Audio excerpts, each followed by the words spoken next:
the Little Match Girl. Yeah, it wasn't exactly what I was expecting. Beautiful story, huh? Are you crazy? What?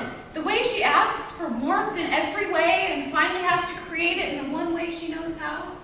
Of course, Hans Christian Andersen was a classic case. Case of what? SAD, seasonal affective disorder. Makes sense, right? Think of those long winter nights in Northern Europe. You know, don't you think maybe Hans Christian Andersen didn't have sad? He just was sad? And he saw there was sadness in the world and knew how to write about it? Maybe? This is actually the opening of our 10th studio season since we moved to the Gage School building, so I'm really excited about it, and I think it's a great show to open with. It's Striking 12, the Groove Lily musical, and it's the one show where the entire play reading committee, the entire year last year, kept talking about that particular musical over and over and over again, about, oh, it's so good, I wish we could do it. It's too bad we can't do it, until finally we said, why can't we do it? We can do this, and it's such great music, a great story, and I just can't wait for people to see it. Now, is this a show that a lot of people have heard about, you think? No, I don't think anybody's heard about it. I never heard about it until somebody brought in the CD and handed it to me last year. Mm-hmm. And although it's funny, I did get an email from a patron who found out we were doing it, was very excited, and they're going to bring the whole family because they saw it in Austin, Texas. And it's kind of a semi-hit on YouTube. There are sections of it on YouTube. But the show itself is new to theaters. They've actually made an expanded version of the show that actually has 12 cast members playing out the whole show. But we opted for the show we fell in love with, which was the intimate three-person show, a person on piano, a person on drums, a person on violin, transporting us through the music and telling of the story. We found that much more compelling and intimate and charming and perfect for the Old Father space than really spelling it out through dramatic action.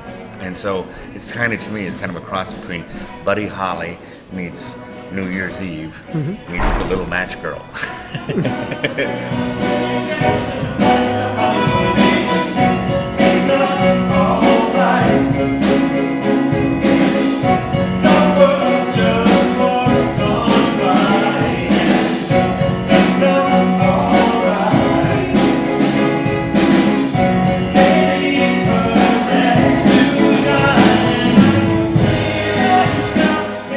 And show challenge the cast then?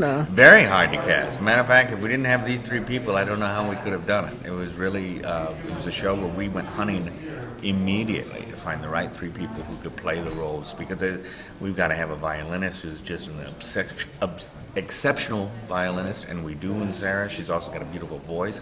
This is hard music to play, and a piano player who can do what he does, a drummer who can act, which is pretty rare too, and being able to blend these three people together.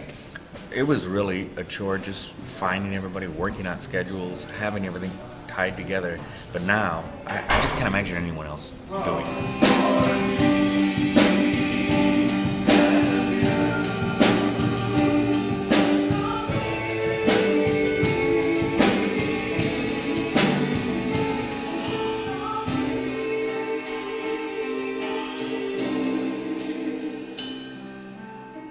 And I'm particularly excited about how we're mounting it, because not only are these three people on stage creating the whole show, but we took the line in The Little Match Girl that keeps getting repeated about her being huddled between two houses. And so we built two houses on stage that then are covered with scrim, and then we can project all of these wonderful images up onto the screen while the show's going on, because you have really three different stories in an hour and 20 minutes going on. You have a band that's performing a show. You have the show itself, which is about a grumpy man who is unhappy about New Year's Eve. And then you have the show within the show, which is his reading of The Little Match Girl and how they act that out through music. So blending these three things together with a visual image of the slides and all the party stuff in the background helps really to keep everything tied together, moving very quickly, and it's a feast for the eyes and the ears and everything.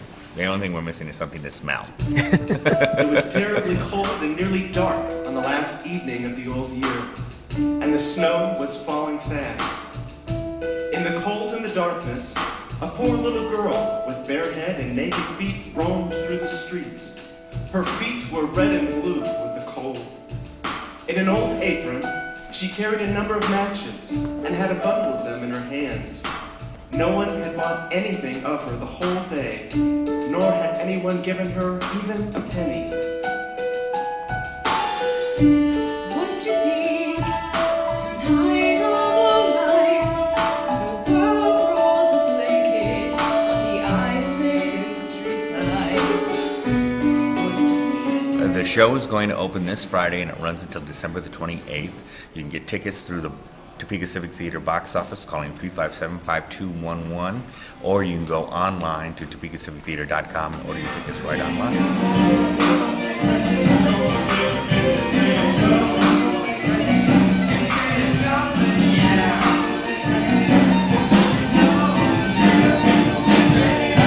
Surprisingly, Yanni, completely well adjusted.